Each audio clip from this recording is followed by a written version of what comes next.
لو مدینے کی تجلی سے لگائے ہوئے ہیں، لو مدینے کی لو مدینے کی تجلی سے لگائے ہوئے ہیں، دل کو ہم بتلائے انوار بنائے ہوئے ہیں، دل کو ہم بتلائے انوار۔ نحمده ونصلي ونسلم على رسوله الكريم، اما بعد، اعوذ باللہ من الشیطان الرجیم، بسم اللہ الرحمن الرحیم۔ وَأَمَّا مَا يَنْفَعُ النَّاسَ فَيَمْكُثُ فِي الْأَرْضِ، صدق اللہ العظیم وصدق رسولہ النبی الکریم۔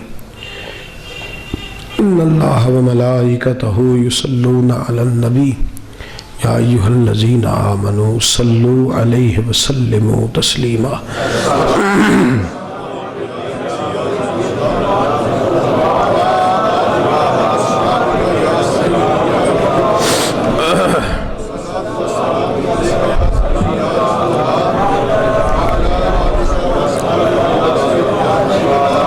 الصلاۃ والسلام علیک یا سیدی یا نبی اللہ وعلی آلک واصحابک یا سیدی یا حبیب اللہ۔ اللہم صلی علی سیدنا مولانا محمد معدن الجود والکرم وآلہ وصحبہ وبارک وسلم۔ حمد و صلاۃ کے بعد قرآن مجید کی سورہ رعد کی آیت نمبر 17 میں اللہ پاک نے فرمایا ہے وَأَمَّا مَا يَنْفَعُ النَّاسَ، فرمایا جو بھی لوگوں کے لیے نفع کا باعث ہوتا ہے،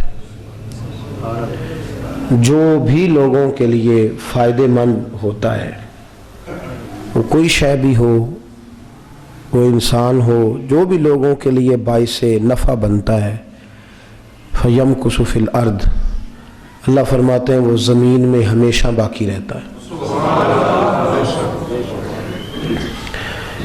ایک ہوتا ہے انسان کا ذاتی نفع، اور یہ دور بھی نفع لینے کا دینے کا نہیں۔ جو ذاتی نفع لیتے ہیں نا وہ مٹ جاتے ہیں، اور جو ملی قومی عالم اسلام کا نفع سوچتے ہیں اللہ انہیں بقا عطا فرما دیتا ہے۔ ہماری جنگ ذاتیات کی ہے اب، بلکہ ہم ذات کو بچا لیتے ہیں، ملت کو تباہ کر دیتے ہیں۔ ہم ذات کی بقا میں اتنا آگے گزر جاتے ہیں کہ ہم بہت سارے قومی اور بہت سارے اسلامی نقصان کرتے ہیں۔ ذات ہی بناتے رہتے ہیں، بنتی کوئی نہیں۔ جو ذات بناتا ہے اس کی کوئی نہیں بنتی، جو اپنے بچے بچاتا ہے اس کے نہیں بچتے، جو ساری ملت کے بچاتا ہے اللہ اس کے بچوں کو بھی دوام عطا فرما دیتا ہے۔ دنیا میں باقی وہ رہے گا جس کی ذات نفع بخش ہوگی، جس کا وجود لالچ سے پاک ہوگا، جو کسی کا بھلا چاہے گا، جو کسی کا فائدہ سوچے گا وہ بچ جائے گا۔ چونٹیاں آپ نے دیکھی ہوں گی زمین پہ بڑی ملتی ہیں، ڈھیروں چونٹیاں رینگتی ہیں، کوئی نہیں جانتا تعداد کتنی ہے۔ کسی کو پتہ ہے چونٹیاں کتنی ہیں زمین پہ؟ جی میرا تھوڑا گلا متاثر ہے، کچھ طبیعت کی تکلیف کے باعث تسلسل سے سفر رہے اور تسلسل سے اجتماعات رہے۔ آپ لوگوں کے تو ٹھیک ہے نا ماشاءاللہ، ہاں تو بول نہیں رہے تھے، میں نے کہا شاید آپ کا بھی کوئی معاملہ ایسا ہو، اللہ جزائے خیر دے آپ۔ چونٹیوں کی تعداد کا کسی کو پتہ ہے کتنی ہے؟ کوئی پتہ نہیں، ان کا کوئی ذکر نہیں۔ ایک چونٹی ہے جس نے دوسری چونٹیوں کی خیر خواہی کی تھی، کہا ساری بلوں میں آ جاؤ، یا ایھا النمل ادخلوا مساکنکم۔ اور چونٹیوں حضرت سلیمان کا لشکر آ رہا ہے، کہیں پاؤں کے نیچے مسلی نہ جانا، بلوں میں آ جاؤ۔ اتنی سی خیر خواہی کی تھی، اللہ نے قرآن میں بیان فرما دیا۔ کتنی خیر خواہی کی ہے؟